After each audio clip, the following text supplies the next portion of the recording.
and fantasy communities. They have sold millions and millions and millions of books throughout the world. And I count them friends, I count them colleagues, I count them as just really good people, and it's so great that this room is full because they totally deserve it. Why don't we give a big round of applause for Terry Brooks, Diana Gabaldon, and Brandon Sanderson.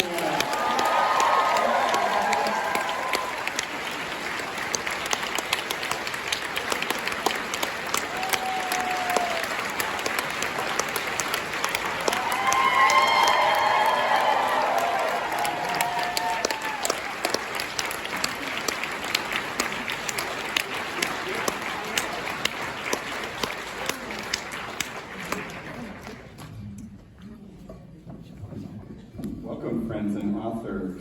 It's a joy to join a stage with you guys. Thank you for your time today. I know how busy you guys are writing your next books and coming out and doing something like this. Yeah, that's all we do. Yeah. So we got Brandon down in the end, Terry in the middle here, and Diana next to me.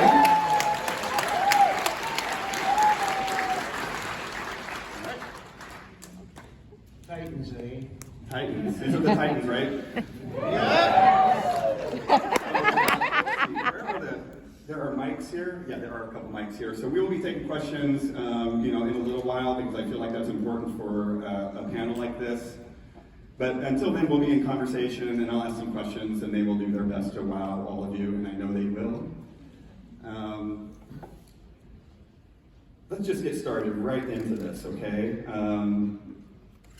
Before you guys were published, you were readers. You started off as readers and eventually became published. When you decided to get into this thing, what kind of books kind of informed you? What worlds informed you when it came to your initial writing? What authors did you enjoy before you started creating your own worlds? Well, I'm the oldest, so I'll start. Because you know what? It's age over beauty. Yeah, that's right, ladies. Pretty too. I was a kid of the science fiction age, grew up in the 40s and 50s reading science fiction because that's what there was to read. There wasn't much in the way of fantasy. I never read any fantasy until I read Tolkien, as a matter of fact, except for the Emerald City of Oz and a few of those kinds of stories. But the biggest impression on me was actually literature. I read everything in science fiction in 2 years because that's what there was to read back then, and I got right through it. I think that everything you read impacts you. I think it's very difficult to say that only one sort of thing makes you the writer that you are, or the reader that you are, the person you are. So for me, the answer to this question would really be practically everything I've read that I've loved particularly has had a huge impact on me, all the way from, yes, The Black Stallion, yes, the science fiction stories, yes, even the Hardy Boys, and some other strange things along the way have made a difference in what I went, where I've gone, and what I've ended up doing. What about you, Diana? Well, pretty much ditto to that. I learned to read at the age of 3, mostly by reading Donald Duck comic books with my mother, and I never stopped. And I basically read everything I could get my hands on. I grew up in Flagstaff, Arizona. I was born in 1952, so that was quite a while ago, and Flagstaff was a small place. And I remember when I was in the 6th grade, I watched a movie of the Moon Spinners, which is very romantic, Disney kind of thing. Anyway, it struck me, and I saw it was based on a book, and I said, oh boy, I read that book. So I went to the library, had it, and I tried repeatedly to take it out, and the librarian kept taking it off my stack and putting it under her desk. So I went home and told my mother this, and she went down to the library and said, let her read anything she wants. So I read my way through the entire Flagstaff library, about the next year. So yeah, absolutely everything. It's not so much a matter of genre, because I'm the last person to be talking about genres because I like them all and I use them all. But no, it's a matter of patterns, and that's what I've picked up from everything I've read, is exactly how literary and narrative patterns work. You see enough of them, you begin to recognize them, and you know how a story should work out. Knowing how it should work out doesn't mean that you're going to do it that way, mind you, but knowing that is kind of a help to start. So, like Diana, I didn't like books when I was a kid. I was, yes, I know. You sure like them now, especially writing them. So, yeah, I, as a kid, just could not get into reading. Lots of teachers tried. They gave me My Side of the Mountain, they gave me Old Yeller, they gave me, I was in Nebraska. You give kids books about wilderness, apparently, when you're in Nebraska. So watch out, lots of dead dogs, lots of, yeah.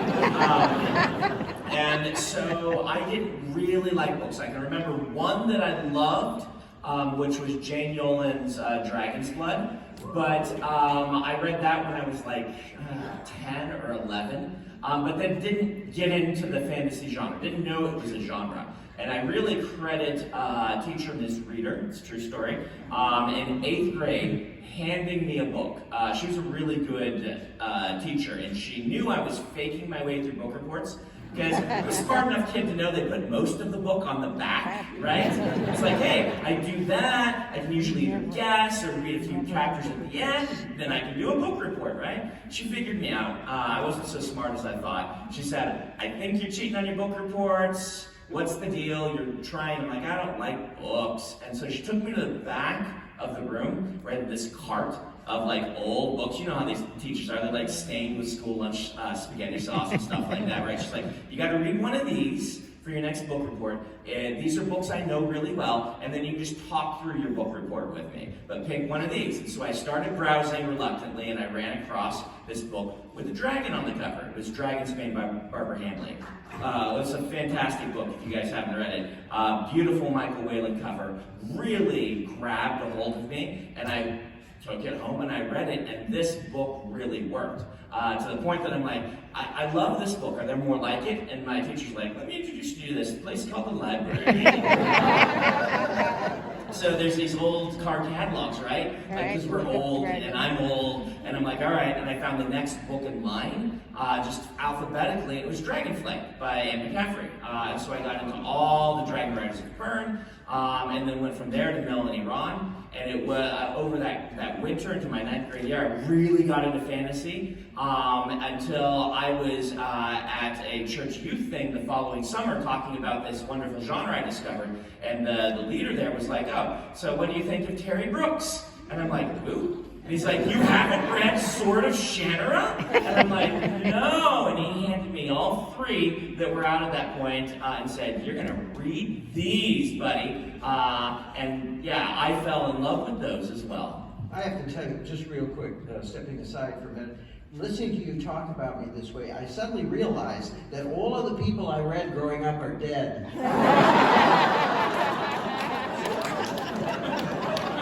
All of my influential first-time reads.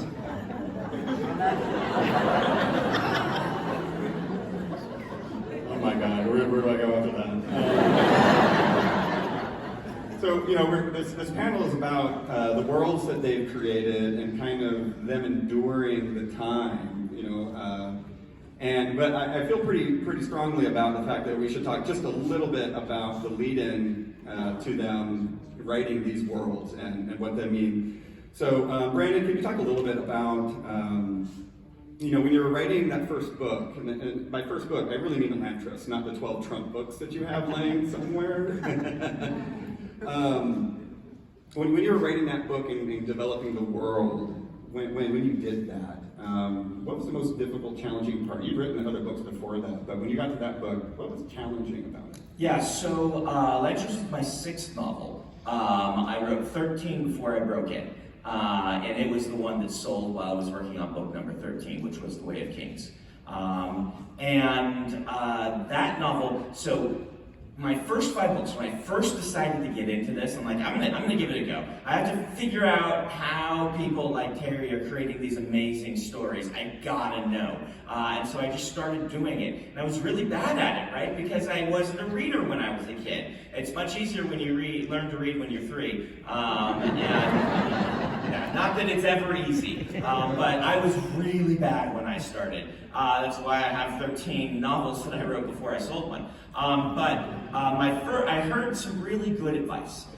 for me. It's not good for everyone, but it's good for me. It said your first 5 books are generally terrible. And I'm like, oh, thank goodness, because I think I'm pretty terrible. So at least I don't have to be good for 5 books, right? So I wrote 5 novels that were in a lot of different genres. I did kind of Bob Aspin style comedy. I did a cyberpunk. I did 2 epic fantasies, and I did a space opera, right? As my opening 5 books.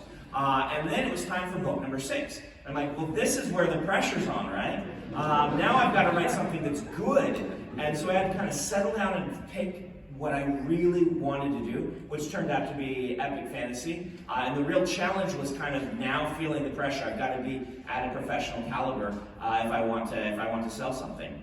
Yeah, I think it was Ray Bradbury who said you need to write 1 million words or something before you really understand and get good at this. You know, what do you guys think about that? Diana, what do you think about that quote from Bradbury? Well, I don't know. I mean, the more the better. Certainly, I haven't counted. But Outlander was my first book, my first fiction, so to speak, unless you count Donald Duck comic books. It was actually Scrooge McDuck that I wrote for Disney, but yeah. That was my first fiction, and obviously it worked. But the thing is, I had been writing for most of my life before that. In my previous incarnation, I was a scientist. I've got 3 degrees in the biological sciences, culminating in a PhD for quantitative behavioral ecology, which my dissertation was entitled Nest Site Selection and Opinion J, Gymnorhinus cyanocephalus. Well, as my husband says, why birds build nests where they do, and who cares anyway? That was 400 pages of solid writing, and every word counts. I teach, writing classes, at conferences and things. And always there's people in the audience who come up afterward and say, oh, I've been writing all week and I threw everything away. It was so terrible. I'm like, why don't you do that? This is your sweat and your blood. Keep it. You deserve credit for those 3,000 words. Whether you end up using any of them or not, it counts. It made you a better writer. And also, you need to feel a sense of accomplishment. This is the only feedback your work gives you before you get published, is to see the words mount up and think, I did that, I did that. And if you delete everything, well, then you're going to feel like I didn't do anything, even though you've been sweating away always. So I never throw away anything. This does not mean I publish everything or anything. I take pieces out and I put them down at the bottom of the scene that I'm working on. I call them the ORTs, O-R-T-S. It's a crossword puzzle thing. It means fragments that fall from the table. Right. And so I keep a file of ORTs. And periodically, if I'm totally stuck, no idea what I'm going to write today, I go back and go through the ORTs and I'll pick up an image or a conversation or something. I think, okay, well, all I need is this, where the ground is soft enough to dig, and you can start there. I don't write in a straight line, and I don't write with an outline either, as you may have guessed. All the writing counts. It doesn't matter what kind it is. Diana, I gotta ask, Scrooge McDuck, right? So, you guys don't know, probably most of you, growing up, Scrooge McDuck comics were weirdly good, right? You'd be reading other comics and they're just kind of dumb and whatever, and you get to Scrooge McDuck and they're these really in-depth adventure fiction stories that were really good, and you're like, why is Scrooge McDuck so good? Were you part of what that is? Because I remember reading those comics, I don't know who wrote them, and just being why is Scrooge McDuck so good? Well, the short answer is Carl Barks, who was the creator of Scrooge McDuck and wrote him exclusively for 20 or 30 years. After that, it sort of diffused among several other writers, of whom I had the honor of being one. But why it worked so well? Well, partly it was Carl Barks's grasp of Scrooge McDuck's character. As in, the guy is, he's technically a miser, he's got a money bin and all this. But the thing is, he just loves money, he's not out exploiting the poor to get it, or, robbing banks or anything. He just really likes money and, enjoys, diving around in his money bank. Well, everybody can identify with that. Did you ever write him time traveling? No, you don't really need to. When you're in the duck universe, you can go anywhere and do anything. I always end up on the strangest panels. We do it to you on purpose. We want to see your face. So here's a question for Terry here then in the middle. Why did you write The Sword of Shamrock? Why? Should we not? I wrote the Sword of Shannara because, first of all, unlike my compatriots here, I was reading at the age of 3, and that's all I did for about the first 18 years of my life, was read books. In addition to that, I never wrote anything. Never wrote anything except in Illinois. When I was in junior high school, I wrote an essay on Lincoln, which was published locally. But it was published, and I got kind of bit by the bug at that point, but then I still wasn't writing because there was no time for that.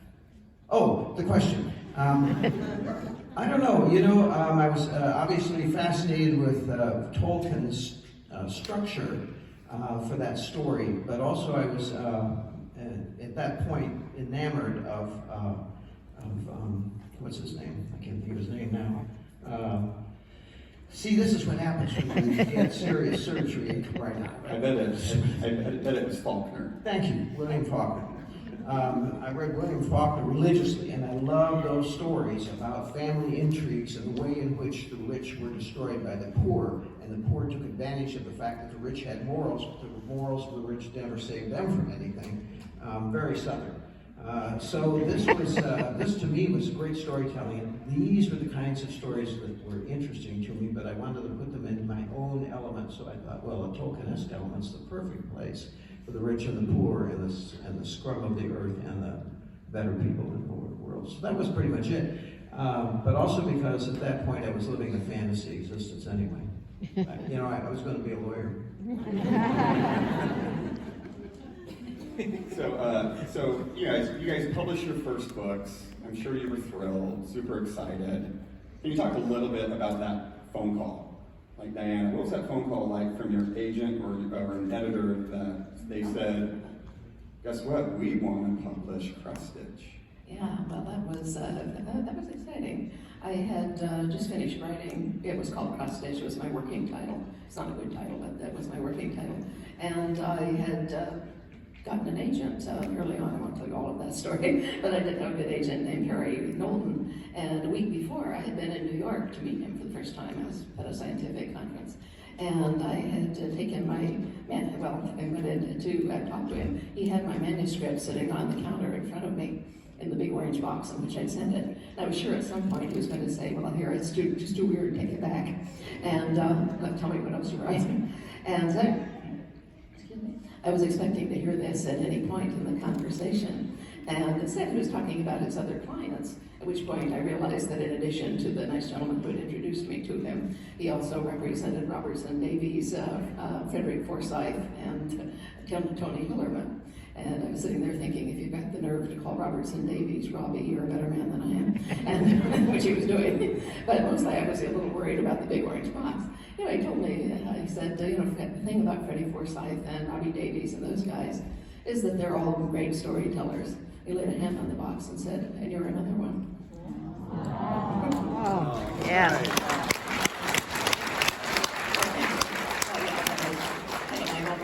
He was kidding, wasn't he? He was kidding.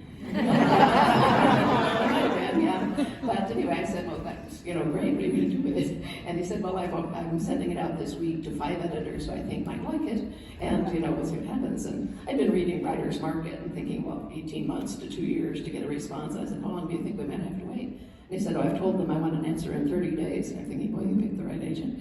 So I went home to wait for 30 days. Instead, I got a call 4 days later, and it was a voicemail on my answering machine, just tells you how long ago it was. And they said, this is Perry, I just called to update you about your manuscript. And so I called back expecting to hear that at least 1 or 2 of them had said, well, I'm not reading a 10-pound manuscript, take it back. But instead he said, well, of the 5 I sent it to, so far 3 of them have called back with offers to buy. Let me see what I can do. So he negotiated amongst them, and 2 weeks later he called and said, well, I got you a 3-book contract, and babe, I was a novelist. Yeah. Wow.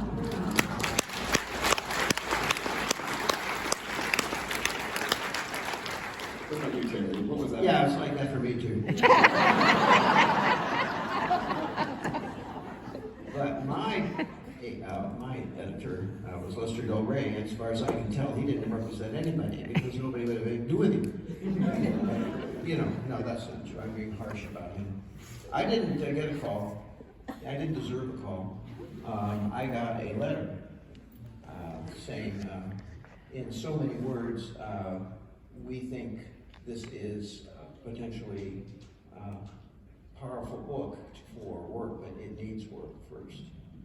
Which didn't surprise me because, as I said, I never wrote anything, so I thought, this sounds promising. And so after going on for quite a ways to explain who he was, which I didn't need him to do because I already knew who he was because I'd read all his work in my science fiction stage of life, he said, I will send you some notes that will be helpful to you writing this book. 25 pages later, I got the notes, and I worked on the notes, and he said, not bad, try again. That was the first year, because this went on for 3 years. And he said, rewrite, rewrite, rewrite, do better, until finally he said, this is good. And that's when he told me, you are going to have 2 schools of thought out there.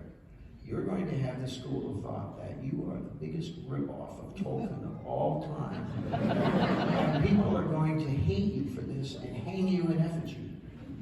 And I said, what's the second half of this? He said, the other people are going to love you and think you're wonderful. And they're going to say you are way, in fact, better than Tolkien. And I thought, okay. But, the catch, of course, he says, both of them are not speaking true. So remember, you're somewhere in the middle. And I took that to heart, and probably the only fair review that book ever got down or up was written by Frank Herbert in the New York Times, where he said, this book has got real potential, but it's also got flaws. It's typical of a first novel by a young author. Well, I was relatively young, I think I was 30-something.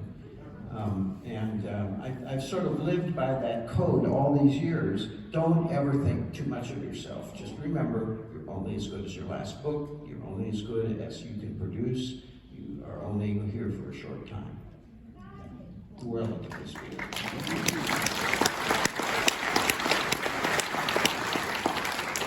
That phone call, or emailing maybe in your case.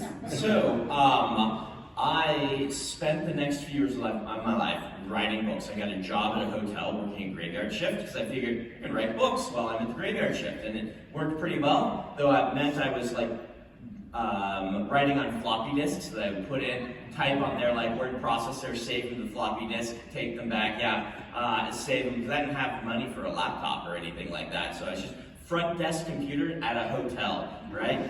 Fortunately, by this point, I was in Provo, Utah. If you know anything about Provo, Utah, it doesn't really exist after 8:30 p.m., right? That's right. So people left me alone from about 11 until 5 a.m. To work on my books. My boss at the time says, man, I paid you to write those books, Brandon. You better give me a nice acknowledgement. And so, at one point, I'm like, I think this is working. I think I'm starting to do pretty well. And at that point, they had at the university, David Farland came in and taught a class on how to write science fiction fantasy. So I took that class, and he pulled me aside after reading some of my work, and he said, you're different than the other students. I'm like, yeah, I've written 8 novels. And he's like, okay, you got to go do something for me. You need to fly to New York, because the Nebula weekend, this is the Nebula Awards, is in New York in 3 months, and I want you to be there because that's where all the agents and editors are, and I want you to just start shaking hands and meeting people. And I want you to start attending World Fantasy or Worldcon every year. This is back in the day where that con scene was really good for networking. It was the internet had started, but people weren't networking on the internet or things, and so I started attending these conventions. Very, very, I'm from the Midwest, right? Flying to New York, and I'm like, all right, I'm in one of these big hotels on Manhattan. Now I gotta find somebody, so I plunk myself down in the bar and order a Sprite, and I'm like, and I just started talking to the person next to me, who turned out to be an editor. He never bought any of my books, but it was a really good experience because I realized the whole community was really open. They were really friendly. He didn't care that that I was a nobody. He was talking my ear off because editors should do that. And then one of my friends came running down because I dragged my friends in this Scar from Bridgeport. I dragged him. He's one of my friends. And he came running down. He's like, I found an agent for you. I talked to him. He dragged me and hauled me up. It was Simon Green's agent, an author I've been reading a lot of. And I chatted with this person and started querying him. This is Joshua, eventually became my agent. He rejected every query I sent him. But that year I also attended World Fantasy up in Montreal. And by then I'd attended a couple cons. I'd gotten better at meeting people, shaking hands, meeting editors, and there I met a younger editor named Moshe. He's from New York, lifelong New Yorker, had dinner with him a couple nights ago. He would eventually become my editor, but he talked to me and my friend Dan, who is there with me. He's my podcast casting co-host now. We talked his ear off. He said, send me your books. Dan sent him a book this big. I sent him a book that big. Dan heard back from him in a couple of weeks. I waited 18 months, and I had given up by this point on ever hearing back. I sent him a launch list, been 18 months, and I wake up one day, it was still a voicemail, but we didn't have cell phones by then, and so I would always check my cell phone in case anything was going on with friends or family or things like that, because I get up late. I get up at like 1, right? I didn't become a writer so that I could keep a normal sleep schedule. I write until 4 or 5 a.m. and I get up at 1. So I check my voicemail, and I'm scrolling through the voicemails. I got a couple, and I get the one that's just like, hello, I hope this is the right Brandon Sanderson, because a Brandon Sanderson sent me a book 18 months ago, but then his email address changed. Because it was AOL, and they steal your email address when you leave AOL back then. A lot of people lost theirs, so I lost my email address. It's like, so I tried sending a snail mail letter to you, but it came back returned to sender because I was a college student, so I was moving around a lot. So it's like, I searched you. I don't know if we had Google back then. This is 2003. But I found your faculty page because I was a grad student, and I found your phone number for your students. And I'm calling you because this is the Brandon Sanderson that sent me a book. I want to buy your book.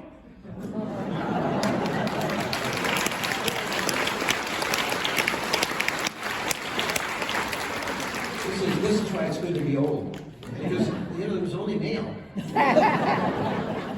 So many things could have gone wrong for you, Brandon. So many things could have gone wrong. I'm like, oh man. Update your email addresses, have a forwarding email address. But I didn't know how to do that. It was like the early 2000s, right? So, but yeah, he read the book overnight. He finally got into it, read it one day, called me the next day, tried it, and wanted to buy it. So Diana, you've worked primarily in Outlander. Most of the work that you've done is almost exclusively all in that kind of universe, set in different years and decades and even centuries, right?